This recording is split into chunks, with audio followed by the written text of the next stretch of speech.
જૂનાગઢના માંગરોળના માનખેત્રા ગામે ખાનગી કંપની દ્વારા ખેડૂતોની જાણ બહાર જમીનમાં લાઇમસ્ટોન અંગેનો સર્વે હાથ ધરાતા ભારે હોબાળો મચ્યો છે। પોતાની ફળદ્રુપ જમીન ગુમાવવાનો ડર સતાવતા આશરે 400 જેટલા ખેડૂતો રાત્રિના સમયે એકઠા થઈ ગયા હતા।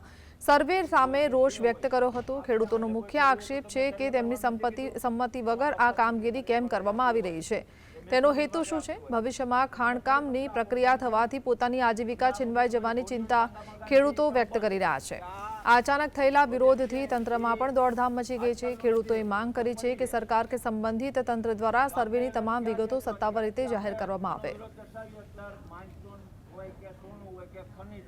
અમને કોઈ પરમિશન આપી નથી। અમને તો સેન્ટ્રલ ગવર્મેન્ટે એજન્સીને કામ સોંપ્યું છે, એટલે અમે કામ કરીએ છીએ। તો મેં કીધું ભાઈ આ સર્વે તમે બંધ કરો છો। અહીંયા આ વિસ્તારની અંદર આ ફળદ્રુપ જમીન છે, બાગ બગીચા આવેલા છે અને 2-5 વીઘાથી કોઈ ખેડૂત પાસે વધારે જમીન નથી અને 15-20 કુટુંબનું ભરણ પોષણ